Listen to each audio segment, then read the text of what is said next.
All right, welcome back, everyone. Just give me one moment. I'm gonna set up Spanish translation.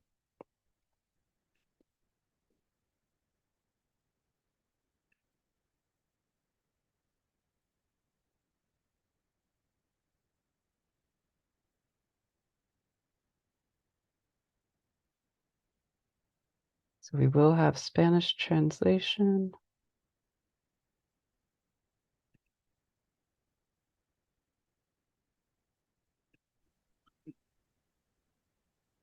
And I apologize for the delay.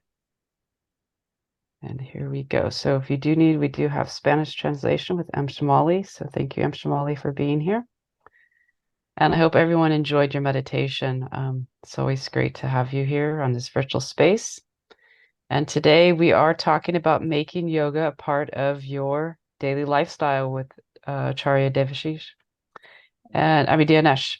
And Dinesh has been with PLT for a while now, so we really appreciate him coming here again and giving this presentation. And he is a yoga teacher and a meditation teacher. He's also a landscape architect, and I believe he's done work all over the world. I've seen some of his finished products. It's pretty amazing. But he's also just a just really good friend, and it's just fantastic to have him here with his great inspiring energy. So I'm gonna give you the speaker podium, and thank you again for being here. Thank you for having me. Good to see you all. And sincere, loving namaskar to each of you. Um, so, that's the trick. How do we make yoga part of our lifestyle? How do we incorporate this in our restless, busy lives and our restless minds? And this is some of the tricks, some of the techniques I'd like to share with you. And we'll do some yoga asanas also. Um, And it comes down to, in the very beginning, why? Why are we doing this? Why are we forcing ourselves in these exercises, these practices, these disciplines? Why? Because we humans want happiness. We want to be happy. And in fact, there's even a great joy that we know is there and we want it. And there's a love that's there and we want it. And normally we're just looking for it outside all the time in food and other people and whatever. And these are all coming and going. Balance of pain and pleasure, joy and sorrow. But inside there's something really great. And that's what we want. And that's why we do these practices. So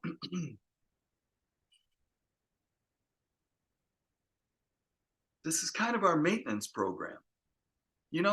We fill the air in the tires of the car, we put the oil in it, we clip our toenails and fingernails, we take a bath, wash the dirt off, and we need this maintenance program for our inner self. Doing yoga asanas, doing these exercises, yes, it's really, really a great maintenance program for our bodies, but it's also for our minds. We're massaging our minds as much as we're massaging our bodies. And especially in this more advanced spiritual meditation, yoga, where you're, instead of like the yoga you get in most of the yoga schools, which is all muscles, looking pretty and strong and all this sort of stuff, we're working on these hormonal factories that are part of the connection between the body and the mind. We're squeezing and stretching these hormonal factories of these different glands in the body. So that's how we're massaging the mind also. And the word yoga means union. It means this inner union that we're all seeking, knowingly or unknowingly. There's something so great inside. We want to go to our higher self. And so we're all yogis. We're on the path to this joy.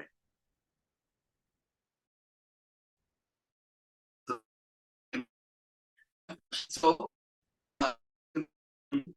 Even while you're still in bed, you want to use your mantra. You want to be the first thing you think about is you, is Baba, is this love, is this presence, this higher one that's with you. First thoughts. I know it's hard because our minds are all over the place. And the last thoughts before you go to sleep, actually. Read something out loud, do some meditation, and go to sleep with that. And through the night, when you wake up, you're doing your yoga, your meditation, your mantra. It helps. But then one of our yoga asanas, exercises, we do even before we get out of bed. And that's called the bellows pose, or Bhastrikasana. And I'm going to show it to you because it's kind of cool. Let me adjust the camera here. And y'all can do some of these with me if you like. But you're laying in bed and you take a deep inhale. And on the exhale, you bring up the right knee and you squeeze it down. You squeeze all the air out and all the air goes out. And then inhale, expansion. And exhale, bring the other knee up. And squeeze all the air out. Inhale, expansion. And then exhale, both knees come up. All the air's out. And you can rock side to side, massage your lower back. But then you inhale and expand your arms and legs. And you do a few of those in bed before you even get out of bed. And what's happening is, well, for one thing, I talked about these different systems that our mind is engaged in. And a big one is your intestines, our digestion. And by doing that early in the morning, the gas comes out. You drink a full glass of lemon water. I might be going a little fast for translation. I'll try to slow down. I'm a little bit hyper. Lemon water is another one of our awesome little yoga practices that should be part of our lifestyle. A glass, at least one full glass of room temperature or a little warm, especially if it's in the winter, of water with some lemon squeezed into it, about a tablespoon of lemon lemon juice in it, and then a pinch, a quarter of a teaspoon of salt mixed up. First thing in the morning, you drink a whole glass of that. It could be at your bedside through the night. But you do this bellow pose, drink the lemon water, then you go to the bathroom. And this helps clean out your whole intestines, and which is kind of important. So this is part of our intestinal health also, our first yoga asana of the morning. Now, of course, each one of us will have our own asanas prescribed to us by our meditation teacher. And we're trained how to prescribe it for different people. Some people, they're really dealing with intestinal stuff. And that, of course, is a good one for them, along with certain twists and other exercises. Some people, it's more the aerial factor, your lungs and your mental stuff here. For that, we have the cobra and a few others, and karmasana. And some of these asanas are, and then there's ones for men and ones for women. And we'll go over a few of these next. So we'll just do a few collectively. And it's getting more in touch with your body and your mind, getting more aware. So I've been teaching at the university for 38 years, and so often I see the brightest genius minds and so disconnected with their body. We're getting more, and they're very, very much connected. And our minds knot up in our bodies and they tighten up our shoulders. And so we'll do a few for that, which restricts the blood flow to the brain, causing headaches and migraines. And it tightens up the spinal column, which pulls our whole spinal column out of adjustment, out of alignment. We'll do a few for that too. But so then you go to the bathroom. I'm jumping all over the place now. And another one of our great practices is half bath, where you have to put water in your mouth and splash water in your open eyes like 12 times and behind your head like that. And maybe your abdomen, and maybe your knees down and your elbows down if it's in the hot summer. And we do this many, many, many times a day. Water's magical. And to drink a lot of water between your meals, not during your meals. You want to liquefy your food with your saliva and really digest it well with that fire. This is the fire center. But then between the meals is the cleansing phase. That's when you drink the water. An hour later, drink a couple glasses of water then. So water in, water out, water all over the place. Water is real important in our yoga practices. And then you come back into your room from the bathroom. And this is the other real important point, to make it part of your lifestyle. And so many of us don't do this. You've got to get a sacred spot on your floor. You've got to get a sacred spot on your floor. Get a yoga mat. Get a yoga roller if you like. These are really kind of good for massaging yourself. Have a little meditation table. On that table, you can have a photo of the guru. You can have a candle. You can have your crystals. You can have a book that you read a page or two every day. And so this is your spot. And you got to get your butt down on the floor. And we don't do it, but we need to, because we just have furniture and we just get so lazy, and it's part of our minds running all over the place. So early in the morning and in the evening, you need to sit on the floor in your sacred spot. Then you can do your meditation first. You can do your yoga asanas first. You can mix it up. It depends on where you are and how many meditation lessons you have. But let's say you're going to start with your yoga asanas because it helps calm your mind down, especially in the evening. In the evening program practices before dinner, or at least before sleep, our minds are so full of the whole day. And so it's really good to do yoga asanas, maybe even before your meditation, so that, although you can have your mantra going all the time, a little mantra just to connect you with your higher self, this great one. But then the yoga asanas will help clean the tension and the stress out of your bodies and your mind, and allow you to go deeper and higher in your meditation, to be more calm in your meditation. So, what are some of the yoga asanas? One more point about your sacred spot that I'd like to mention. I also like to have a pad of paper and a pen next to my meditation table and my sacred spot, so that, it's the mind's job to think. It's going to be restless.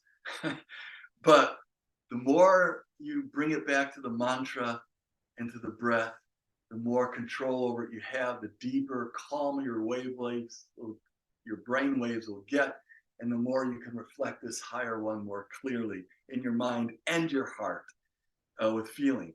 But as the thoughts come, sometimes they're really important thoughts. I run a big corporation. I jot them down. It's part of my beginning of the meditation. It's called the Shuddhi. It's like withdrawing your mind from the outer world. Well, I'm just getting these thoughts down to get them out of my mind. And then I have them, because sometimes you get some intuitive, actually higher ideas, like, oh, I should, this person or whatever, I jot it down, and then it's out of my mind.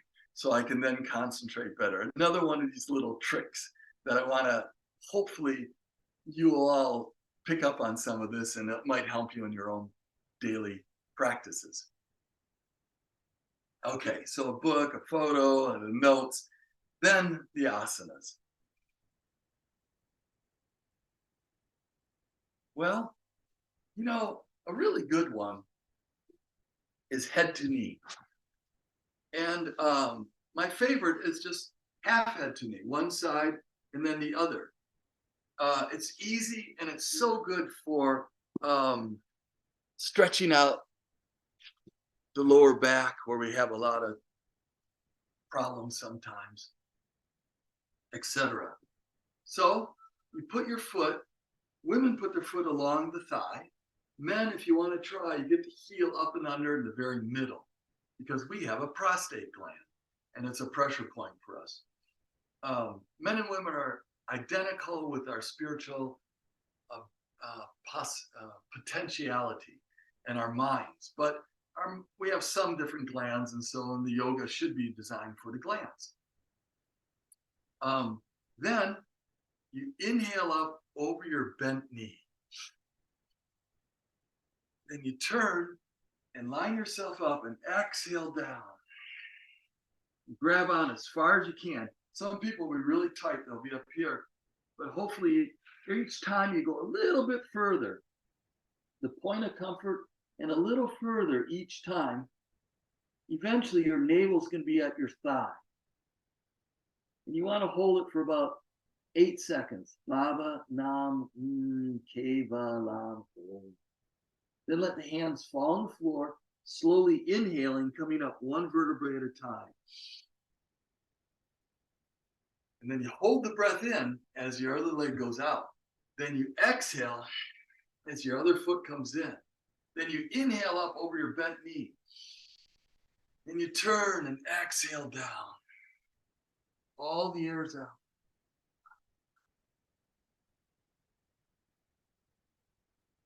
And let the hands fall on the floor, slowly inhaling, coming up. Hold the breath in as the other leg goes out. Exhale as the other foot comes in. Inhale up over the bent knee. And turn and exhale down. So you have really smooth motions and smooth breath. Now all the air is out. Then let the hands fall and slowly inhale, coming up. Hold the breath in, let the other leg go out. Exhale, bring the other foot in, and inhale up over the bent. And turn and exhale down. So this is head to knee. I think it's an excellent yoga asana for most everybody, especially early in the morning. And then inhaling, coming up. And if this is one of yours, that's good for you, you'll do 4 of them. Danish, what is it called again? The asana? Head to knee. There's a Sanskrit Januspars, something like that. Is it the Janu Shirasana? Yeah, yeah. Janu? Yeah. So now the asana to balance it is the cobra. Oh, by the way, there's one other thing. A lot of times you'll see yogis laying on their right side like this, and they'll have their fist in the armpit like that. Why are they doing that before they do their yoga or their meditation? We'll even do it in the yoga class. Everyone will be laying like this. It's preferable to have the left nostril more open, or at least equal, when you do your yoga and your meditation. And the more you do, you'll make it part of your life routine. Doing your yoga and meditation in the morning and evening, it'll cooperate with you more. And the right nostril then becomes really stronger afterwards when you're hungry. The right nostril is more for digestion. It's more the hot channel. And so it's more action, doing work, doing exercise, outer world, and digesting. Whereas the left nostril is a little bit more dominant for meditation, yoga, more profound thinking, deeper, higher. So anyways, that's just a nuance that I wanted to share with you. Now the cobra, Bhujangasana, is where, I hope you can see, your palms are down underneath your shoulders. Take a deep inhale and exhale your forehead to the floor. And then inhaling very slowly, curling upwards, just using your neck and back muscles. Come off your hands and your legs, but then prop yourself up, pinch your shoulder blades together, inhale all the way, squeeze your bottom, stretch your neck. See if you can keep your navel on the floor and still look up. And then exhaling down. These are slow practices. They're deep practices. Some yogis will do ideation with it. I'm rising up to you, you know, but you're expanding your entire chest cavity, your lungs. And then when you come down, shoot the air out like that. And you're like, it's a lung cleaner too. So it's a very common combination is do the head to knee. This is the full head to knee, which is a lot more difficult. I don't like it as much. I love this side to side. And then the cobra, balancing it, and 4 of each. Very nice combination, especially in the morning. Danish, how do you inhale and exhale with regards to the cobra? Are you doing a slow inhale and then a quick exhale, or are you exhaling fast? Um, you're inhaling all the way up, you're holding the breath in 6 to 8 seconds, and then exhaling slowly all the way down. Then Okay. in between the asanas, before you do another one, you can turn your head and shoot the air out like that through your nose. And that's kind of a lung cleaner. And then you go up and do it again. Squeeze, stretch, exhale down. You're inhaling up and exhaling down. In general, with most all of the yoga asanas, with the contraction of the body, you're exhaling, and with the expansion of the body, you're inhaling. And you're holding it about 8 seconds. And that's why a lot of people like using that mantra, Baba Nam Om Deva Lam Om, for the 8 seconds that you're holding the asana. Not all of them. All the twists, let's do some twists. Now, the yoga asana, the twist, is rather difficult, especially for new people, where men are sitting again up on their ankle or their heel for that pressure point, but women don't need to. You can just tuck up the heel. And it's really, really difficult for new people to do this. So there are other twists, but you keep breathing in the twist. But there are other ways to get that spinal twist, which is so important for the health of our spinal column. You know, later when I do some standing asanas, I'll show you one, a twist then. But right now, we can do one on our backs. This is like a chiropractic twist.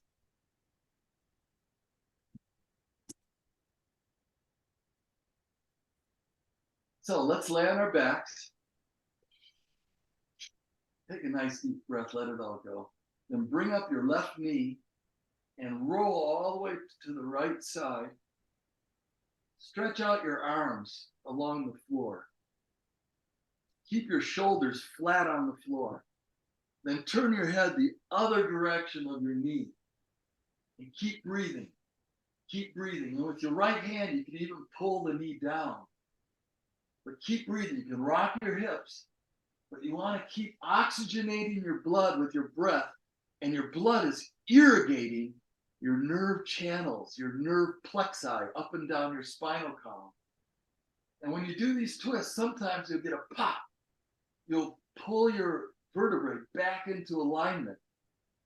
It was pulled out of alignment by your muscles, which is by your, we don't stand or walk correctly.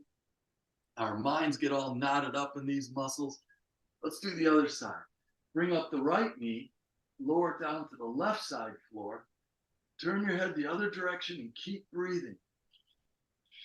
Keep breathing. This isn't the yoga asana twist, but it's a twist, and it's really nice. It really works. Then, if you really want to do a twist, both knees up, take both knees down to the first side together and straighten out the legs. Grab onto your toes, turn your head the other direction, and keep breathing. Shoulders are still flat on the floor. And then the other side. I'm going a little bit fast because we don't have a whole lot of time to cover, about, 400 asanas. Keep breathing, and then come back to the center. So that's one of the twists that I enjoy doing between asanas that you'll like a lot.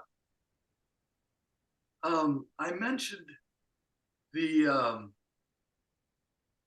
that there are different asanas for men and women. One of the most important asanas for women is called the long bowing pose. And but it's good for men too, but really, really important for women, where you sit, it's a little bit painful because you're sitting up on the knuckles of your feet, the toes. If that's too painful, you can go the other way with your toes. And this goes like this. Inhale up.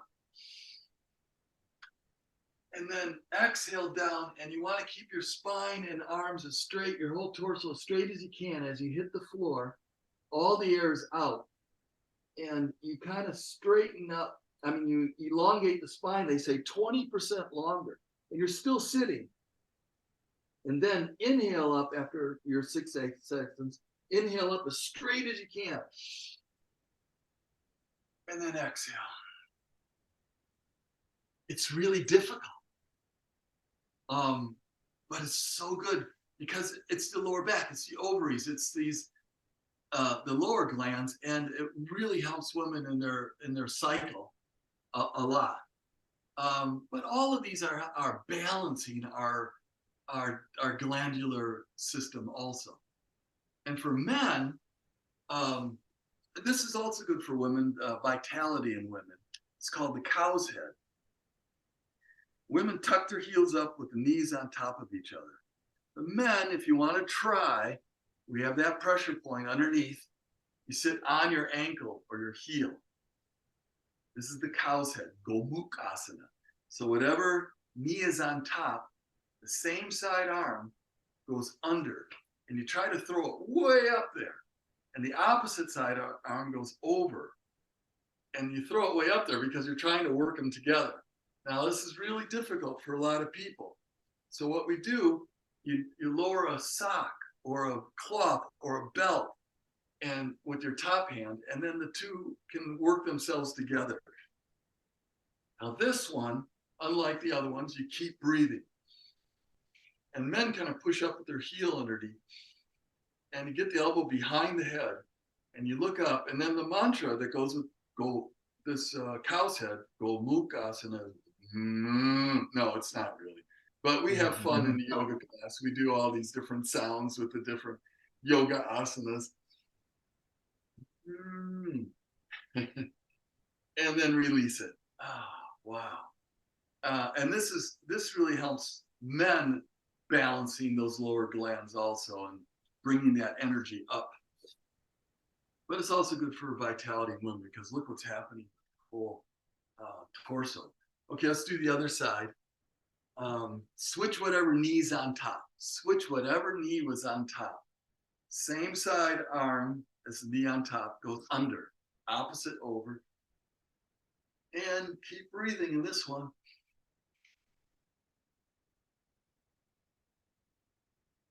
And release. So I'm just giving you a sampling since I only had about 30 some minutes here. And if this is one of yours, especially for men, especially in the evening routine, you're only supposed to do no more than 6 different ones a day. 4 maybe in the morning and 4 in the evening, and some of them are duplicated. But you do more repetitions. You do like 4 and you do the ones that you need, that your acharya taught you, or that you feel like you really need at the time.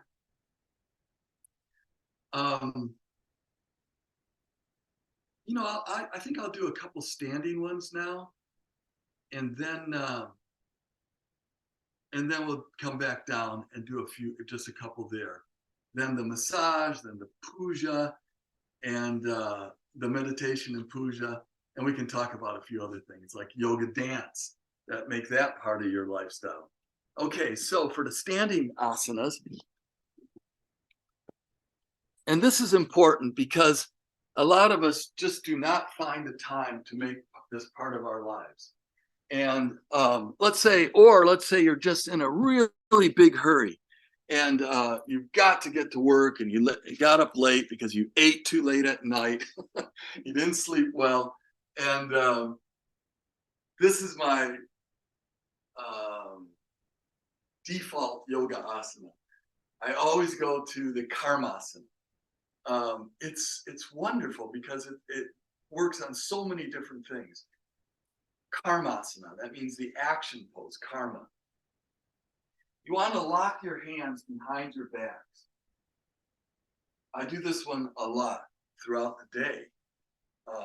But all asanas should be done not with any food in your stomach. It should be a couple hours after eating or before eating. Okay, so you can have your feet a bit apart, lock your hands, take a deep inhale. And then on the exhale, you arc your vertebrae to the side.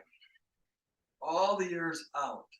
And you're just arcing each vertebrae to the side. Not to the front, not to the back, to the side. Let your head and neck go too. Then inhale up.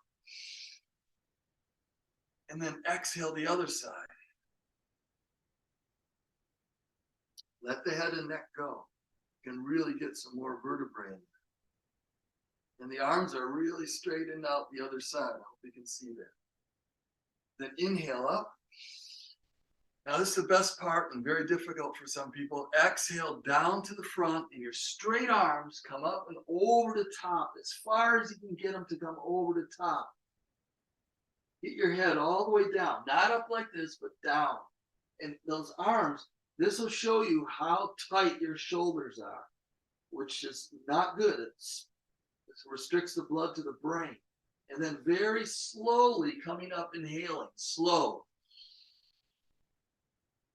Now hold the breath in and lean back. Then exhale and let your hands come down to the floor. And keep breathing down. Now you can grab onto your elbows and rock side to side. Get your head up and down, side to side. This feels so good. And this is just a break between doing another Karmasana, which I'm not going to do right now. I'm just showing you how they are. But this is a wonderful yoga asana for everyone because it works on so many different things. It will, for sure, get a lot of the stress and tension out of your shoulders. It's rocking side to side, which should feel really good. While you're down here, you can do another twist. So put your left hand on your right foot and inhale and look up at your other hand and keep breathing and feel that twist in your back. But keep breathing, keep oxygenating your blood, which is irrigating your nerve channels and your nerve plexi. And let's do the other side. Put the right hand on the left foot.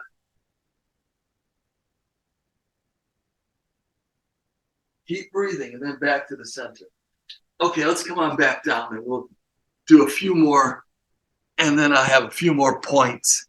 And hopefully I am not going to go over on time. It concerns me. I'm worried because my class on the campus is an hour and a half every week. You're fine on time right now. Thank you. How much more time do I have? You're fine. Just continue. You're good. Thank you. Good. So I showed you a few more. On the standing, there's also balance poses, which are really, really important, especially if you have a weight issue. If you have any weight issue, like too much, then a balance pose is super important. Oh, shoot. There can be the easy balance pose with your hands on your hips but when you start a balance pose, you should grab the floor with your arch of your foot.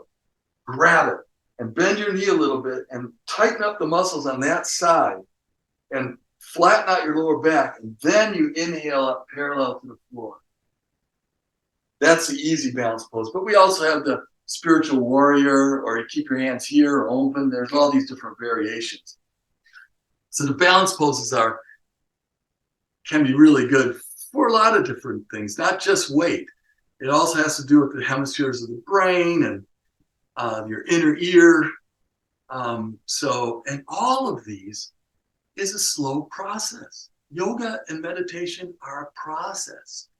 Each time you're going to get some benefits. Just the attempt, you're getting benefits, even if you can't do one very well. And same with the meditation. And then some days your meditation is going to be so much better. And that's the time to really go deep. Other times you're doing maintenance. You're just working on the mind and the heart and making that interconnection. That's on the meditation level. But on the physical level, see, we live on our bodies, minds, and spirit and heart, you know? And so we have to take care of all of them. Now, back to the floor.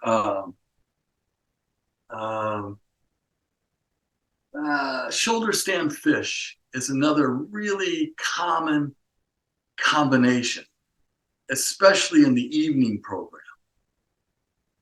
So I'm going to show you some of that. And the shoulder stand is awesome for a lot of different reasons. And there's a lot of variations too. So I hope I'm lined up here. Okay, so palms down, lay flat. Take a deep inhale. And let's lift the feet off the floor and do some scissors. Now we're really strengthening these abdomen muscles, the lower, middle, upper abdomens. And then you can do a big circle with your breath. Oh my God, I hate these. And then across the floor, and then exhale up. And then inhale, come back down and around, and exhale up like that. And you're getting the obliques and all these different muscle sets, which are so important for us to stand and walk correctly with your pelvis tilt, so you don't have this big curve in your lower back. Gravity just causes havoc with our knees and our hips and, you know, our joints taking it instead of these core muscles, the gravity, which is real important why we strengthen these muscles. Now, and there's all kinds of these exercises for strengthening your abdomen muscles. Lots of really interesting exercises. The shoulder stand. The shoulder stand is squeezing your neck, which is where your thyroid gland is, and your parathyroid. So it's very important glandular contribution to our health. And it's an inverted pose, so you're cleaning out your legs and your whole body by doing it. So, palms down at your sides, take a deep inhale, and actually, you know what? It's easier if you bend your knees and you roll yourself up in a ball up onto your shoulders by pushing against the floor. So here we go. Inhale and go, push against the floor, and then you grab your back with your hands. And your elbows are like a tripod holding you up. Then you point your toes to the ceiling and you keep your eyes focused at the space between the two big toes. And squeeze your neck by getting really straight. And you're not supposed to talk in this position. So there we go. And then you point your heels to the ceiling. And then you can shake them out by kicking down and kicking up. Kick yourself in the bottom and then kick up to the ceiling. That's cleaning out your legs. And you can do splits and twists and ankle rolls. But then, after you've been in the shoulder stand a little bit, you bring your knees down to your ears.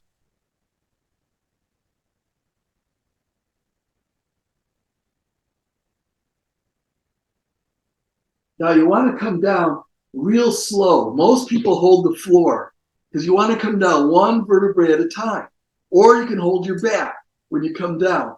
I hold my toes, so all my weight is on each vertebrae as I merge into the floor. You don't want to flop down, which is what most people do. And that's a shoulder stand. It's one of the basic, awesome yoga asanas. And I hope that you can incorporate it if it's one for you. Now, what is the balancing pose for the shoulder stand? It's the fish. Now, the ultimate yoga asana of the fish is probably too difficult for most people. So we have an easy fish that I can show you, where your knees are up, feet flat on the floor, and you lift up your bottom and you put your hands palms down underneath your bottom. And then you straighten out your legs. And then inhale, you come up onto your elbows. And then you put the top of your head into the floor and you spread your elbows. So now, look at this. Your neck is being stretched. The opposite way, it was squeezed in the shoulder stand, making an excellent massage for the thyroid and parathyroid glands. And in this one, you keep breathing, but you're breathing through your gills. Imagine yourself breathing through the sides of your neck as you're in this posture. And then come on back onto your elbows and come on down. Shoulder stand fish. Shoulder stand fish is a common combination, maybe 4 repetitions. And then when you're done, this is really nice. You reach between your knees and you grab onto your 2 big toes.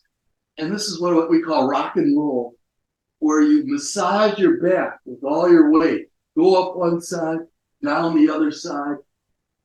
Get your shoulders. And if you put your hands over your kneecaps and do a big circle together, you get all these lower back and buttock pressure points also. Really nice. Okay. Left knee up, roll to the right side, bring your left hand with you, push yourself up onto your elbow. That's how the yogis sit up in a nice relaxed way. I'm just showing you some of the basic yoga asanas that hopefully you will be able to get down on the floor and incorporate into your life. There are 2 more, just 2 more that I'd like to share. Shashangasana, the hare pose, and the child's pose. I like to end with these, and I think it's a really good asana to end your yoga practice with, because it has to do with the glands in the brain, which are kind of important. The Shashangasana, which is the hare pose or rabbit, mostly affects the pineal gland, the highest gland in the body. The higher the glands are, they're further along our evolutionary track, from instinctual to more mammoth, reptilian part of the brain, the mammalian part of the brain. And up here, the guru chakra, where we connect to higher states of consciousness. So let's do the hare pose. Now, this one I've even prescribed to and have gotten many, many patients from doctors' offices for people that suffer from headaches and migraines, because it cures it. Because, like I mentioned before, these shoulder muscles, with all of our mental stress, knot up so tight that they restrict the blood flow to the brain, causing migraines and headaches because we don't have that circulation. So just like the long bowing pose, you're back up on your toes, preferably the knuckles of the toes, and your palms are up at your feet. And you want your forehead to be as close to your knees as you can get it, so that the top of your head is on the floor. And then, if you lift your bottom up and down, you're rolling onto the top of your head. So you want to get on the top of your head. Then you grab onto your heels, and with an inhale, your bottom goes up in the air and you roll onto the top of your head.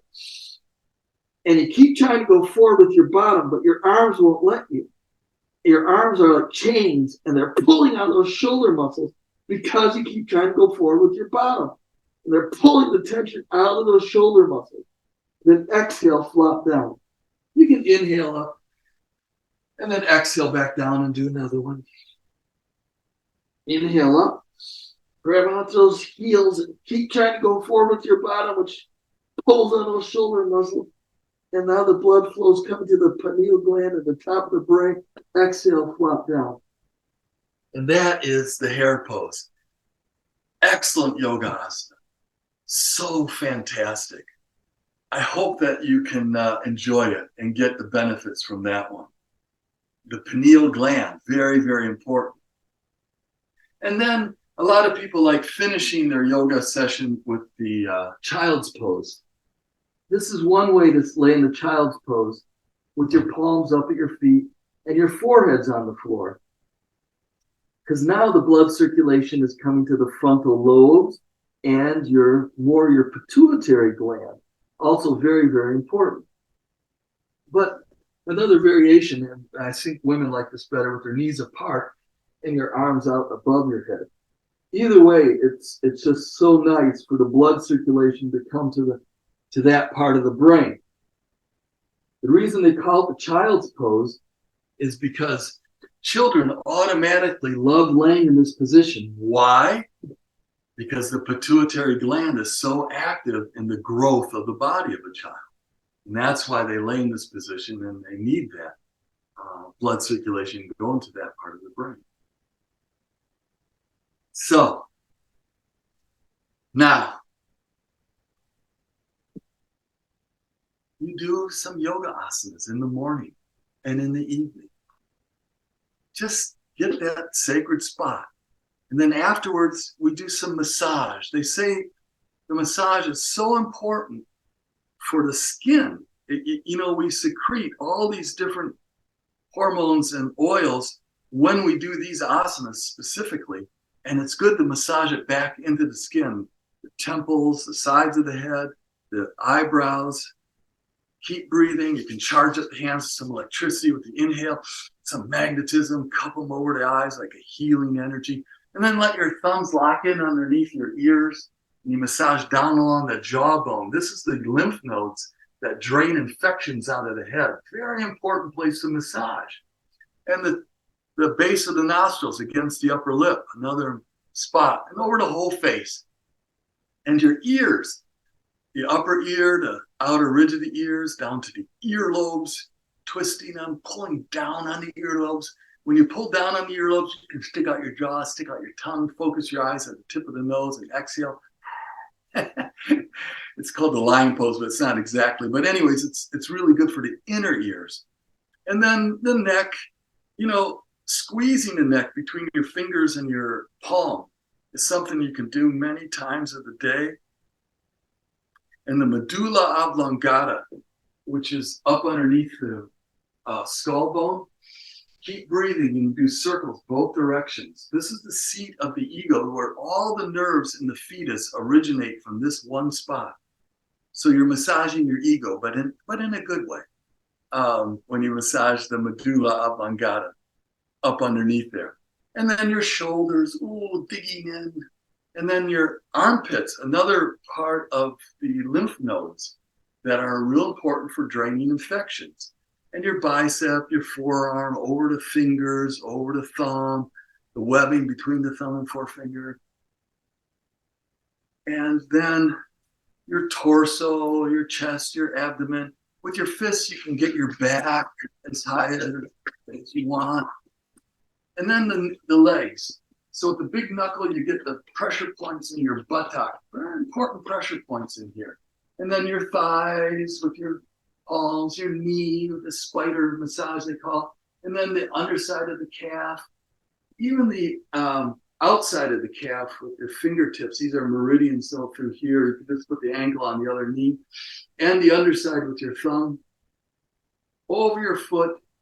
Pulling on the toes. Pulling on each toe up to the big toe. And then massage the big toe. These are all important pressure points, especially the big toe, the middle, the bottom side with your thumbnail, and the tip of the big toe with the thumbnail. That's actually for the pineal gland. And then inhale all the toes backward, and exhale all the toes forward, and then massage down the base of the toes, the underside of the toes, down the bottom side of the foot with your thumbs. Find the sore spots. Keep breathing. The top side of your foot, between the bones and the webbings. The Achilles tendon, pinching the skin there. And then wipe the whole foot off. And then the other leg. I know I'm going really fast because I'm trying to get in a whole routine in this time slot. And then the thighs, the knees, the calf, the outer shin, over the foot, pulling on the toes.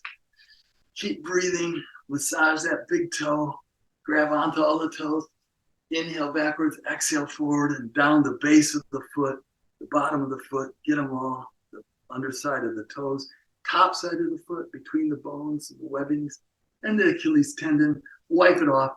And now we're supposed to do the deep relaxation pose.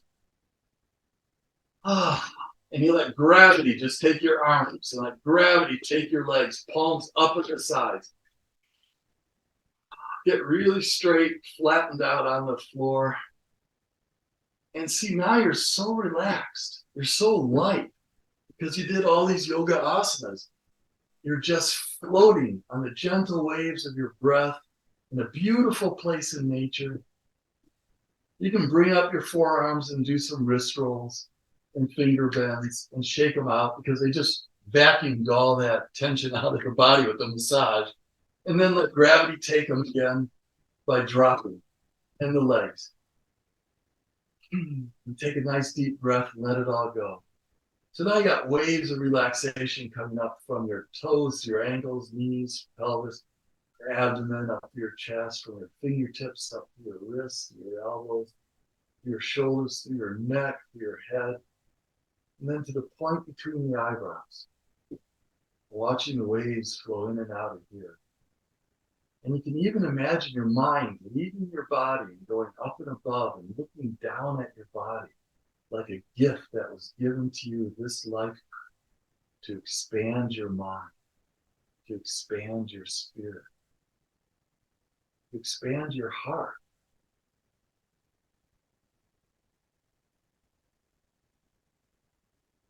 And you should lay in deep relaxation pose for a few minutes after doing your asanas. But then take a nice deep breath, bend your left knee and roll to the right side. Come on up. Now, if, especially in the evening, you wanted to do your asanas before your meditation, then let's do some meditation.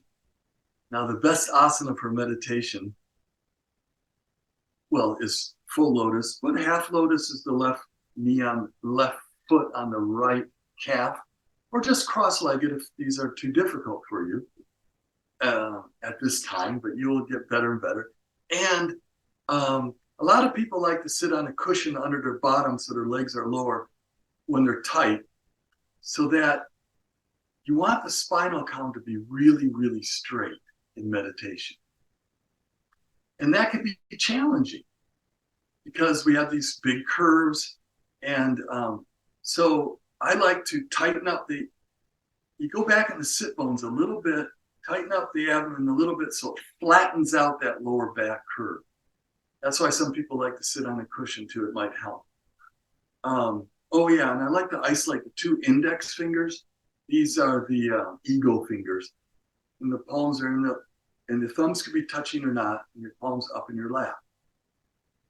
But you could have your palms up in the groin area on the sides, or open and upward out on your knees. These are all different meditation lesson asanas.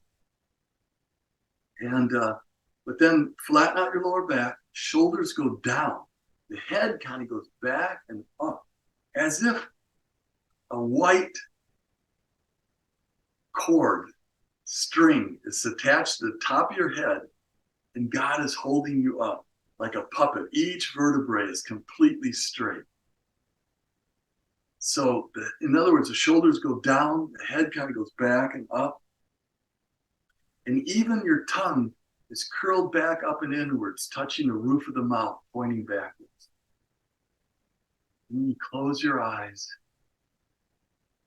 And now you're really straight. But you know what? You might be kind of rigid. And you don't want to be rigid in meditation. You want to be fluid.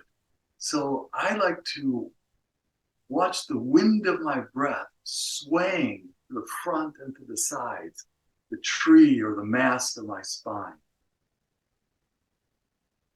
And then you come back to the very center of gravity,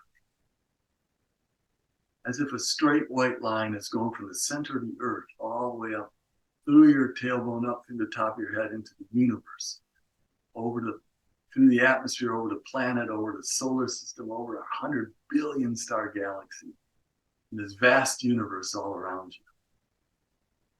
And then you can do your meditation lessons.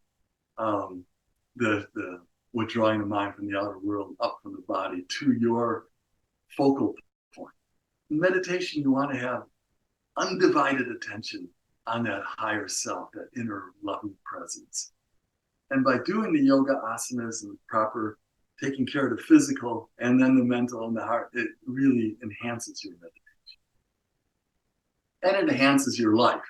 You'll get more intuitional guidance throughout the day and through the night. In fact, I like the word intuition because it means in tune. You're in tune with that cosmic rhythm. And then the finished meditation is puja, where you offer all those colorful flower petals that bind your mind all the time, letting go all the physical, mental, and your love, and you let it go. These are all the wonderful practices that we have.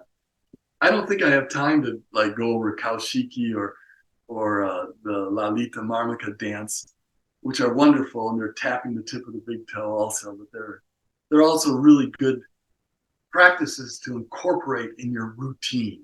Try to get your routine together, morning and evening. Don't neglect your sacred spot or your divine, higher, loving presence, that inner guru that's always with you. How did I do for time? Is that about right?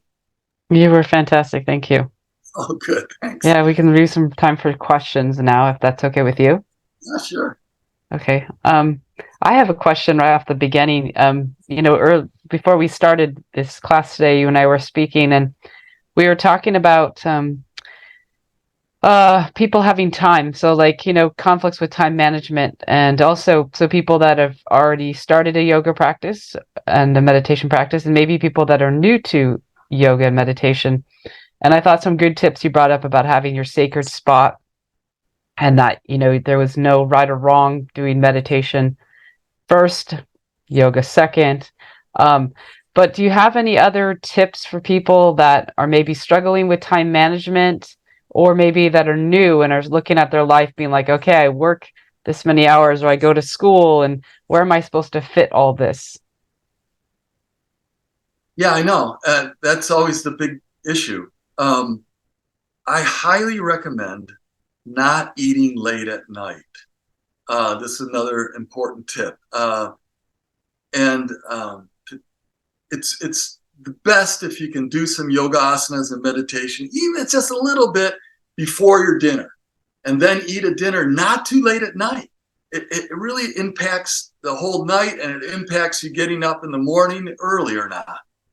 People eat really late and they get up really late, and they're still tired because they went to bed tired.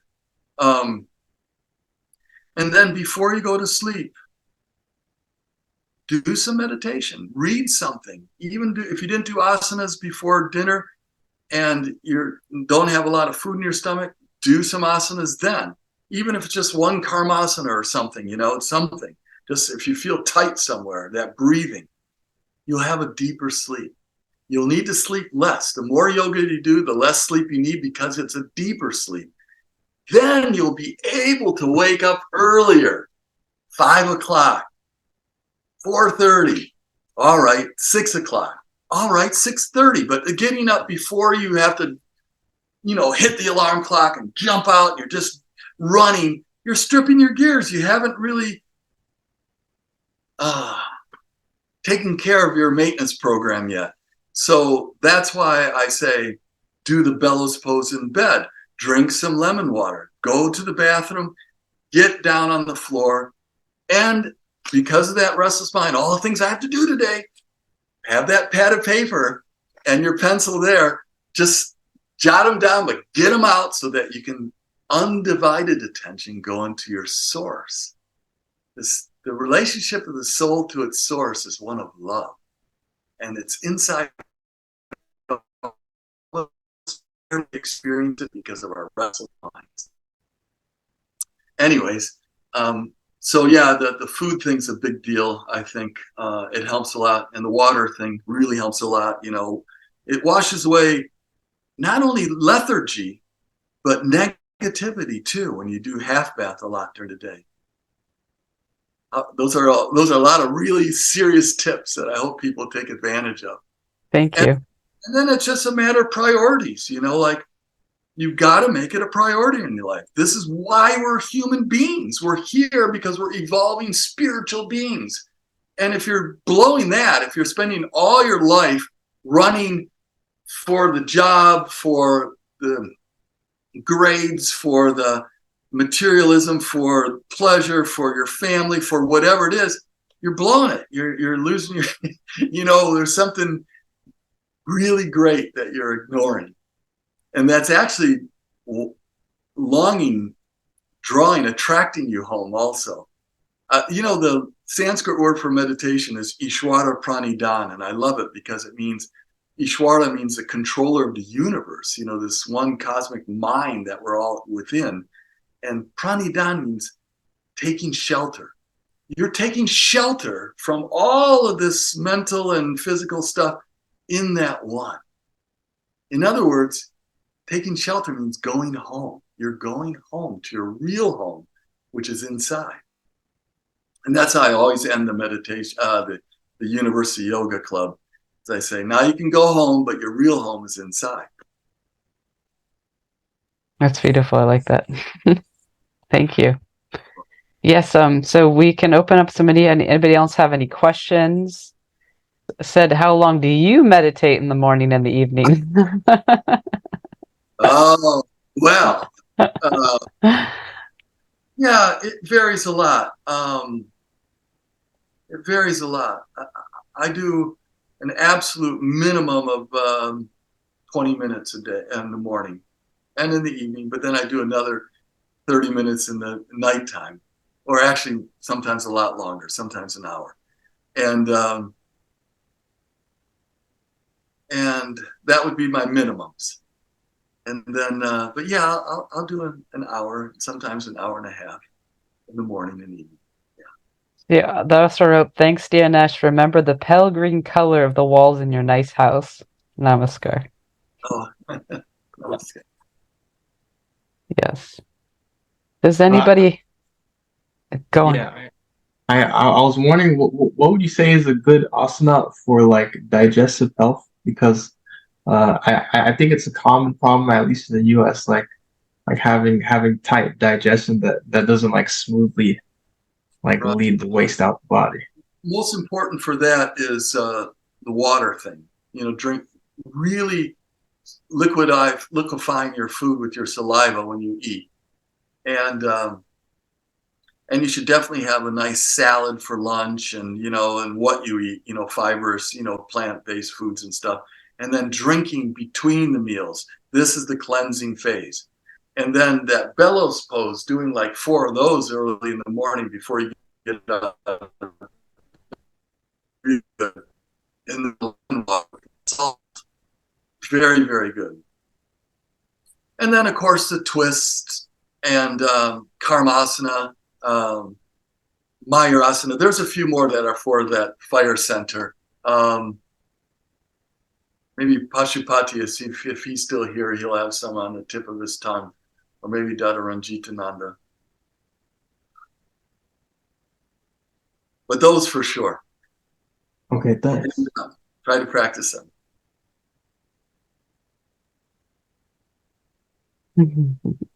Does anybody else have any more questions before we go to our song? Ganesh, how do you maintain that high level of energy and enthusiasm when you transmit it to the students so successfully? Yeah, that's an interesting question. I drink lots of coffee. No, I don't. I'm lying. I don't know. I'm not sure. I love that word enthusiasm because in Greek it means God within. And so it's a nice word to be enthused, I guess it's because of the yoga and the meditation. And it's, something wonderful that we share with each other. The more you get it internally, the more you have a responsibility to share it with others. The more you find that love inside, you share that love with others. So it's like jhana yama, how you deal with the outer world and how you deal with your inner world. Both are very, very important. But where does the enthusiasm come from? It comes from Baba, this inner one.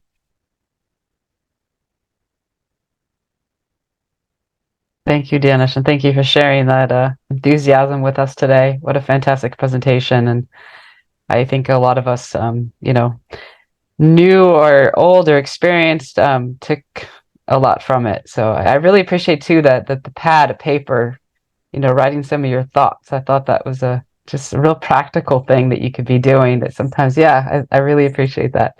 Gonna add that to my So again, thank you for being here. Really appreciate the presentation. I appreciate everyone being here for the questions. And so before we do go, just to finish off with a little bit of inspirational song.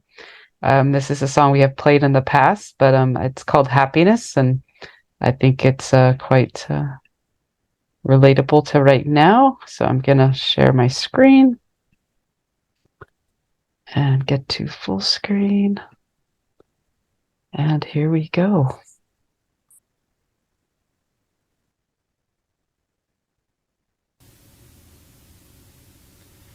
Be kind. Have a peaceful mind. Be kind. And have a peaceful mind.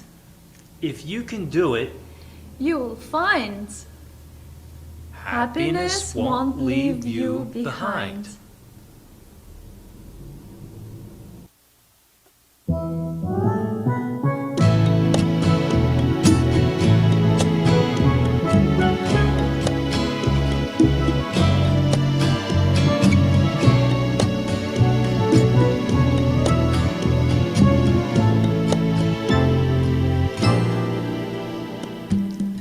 Be kind, have a peaceful mind.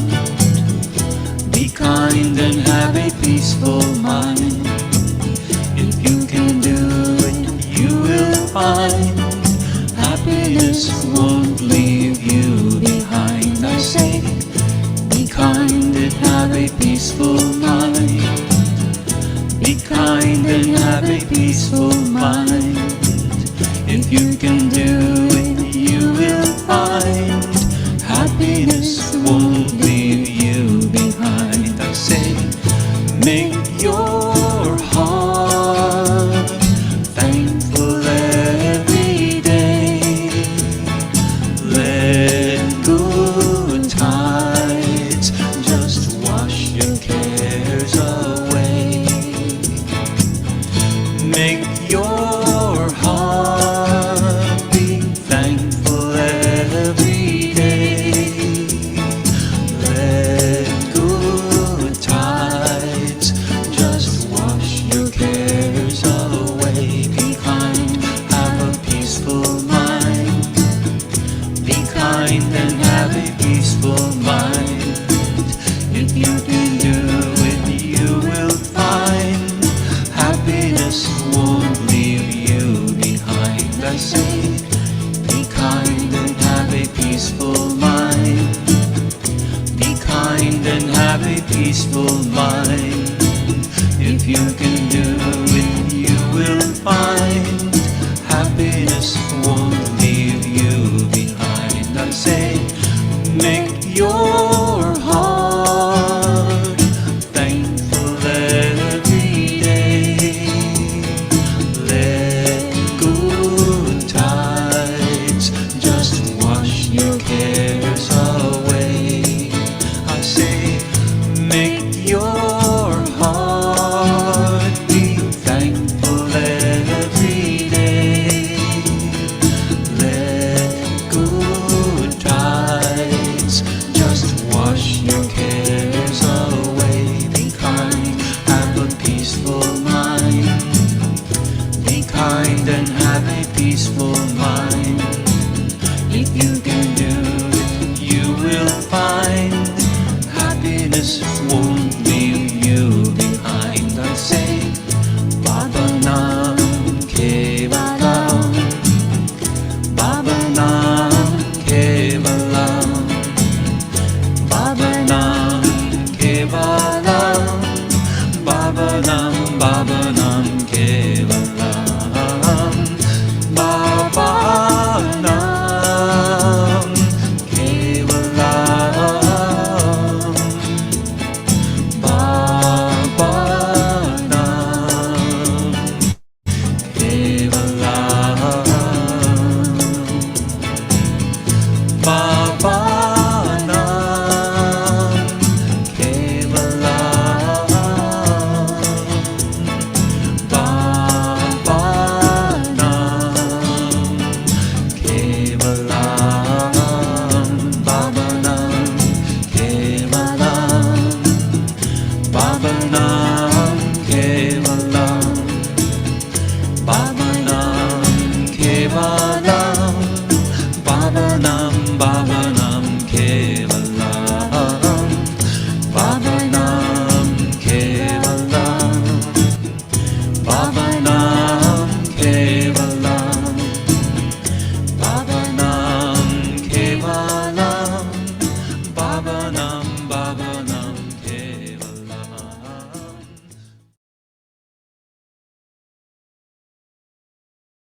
I hope everyone enjoyed the song. Thank you again for being here today for the PLT live session. Really appreciate it. Thank you so much, Dinesh, for being here. Shamali for doing the translation today. And we appreciate all of you. Next week, we'll have Didi Devanista here, and we'll be talking about mental health. So I think it's going to be, I hope that you guys can join us. And if you are part of our PLT community, we hope that we'll see you there actively. And if you're not, then we'd love to see you join our PLT community. And I can put the link in the chat. It's an online community that with like-minded people, and we're sharing postings every day with inspiring conversation, and also it's a great way to find up the upcoming events. So again, have a wonderful weekend and a week ahead, and we'll see you hopefully next Saturday. And namaskar.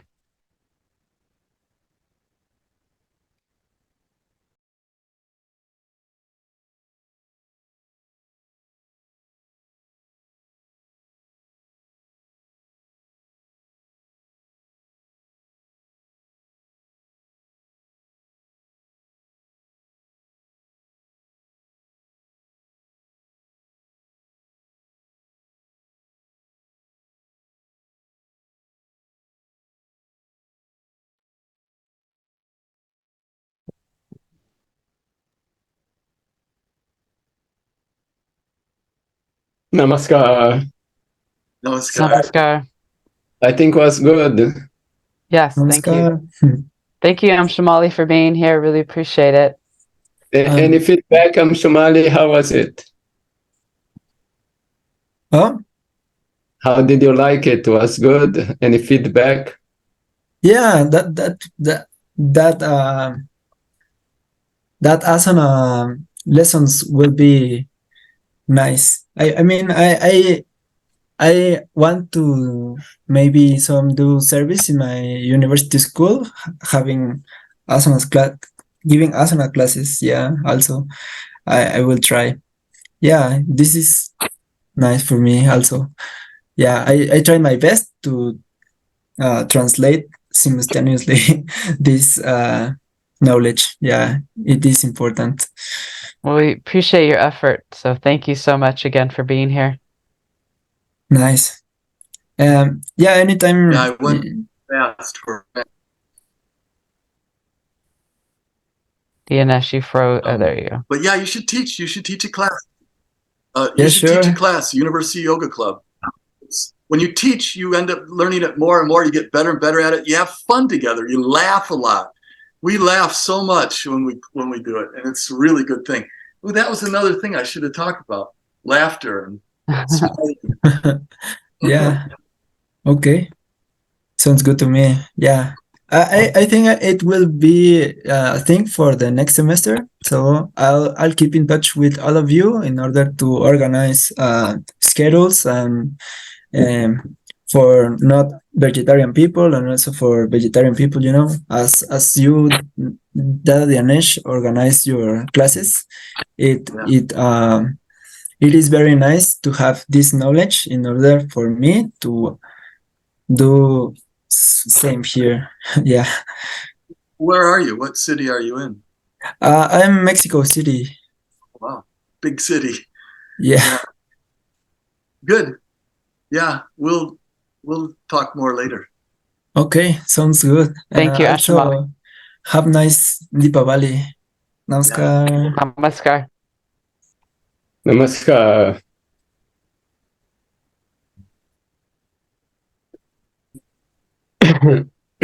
Thank you. See you around. All right. Thank Namaskar. you. Namaskar. Okay. I think everything was good. Yes. Thank you very much, Dinesh. Very, very good, I thought. I tried. No, it was good. It was very practical. Like, you know, it was very, I think it was for a broad audience. It was very inspiring. So I really, really appreciate it. Brother Indra Neil, he used to drive us crazy all the time. was in Austin unit, and then he moved to Florida, and he's bringing a lot of people for me to initiate. So I invited him, but he always dominates with the same questions over and over. He doesn't listen, and his mind is. But anyways, he's trying. So yeah, definitely. No, All it's right good. then. All right. Thank All right. Take you. care then, everybody. Yes, Namaskar. namaskar. Have a good day. You too.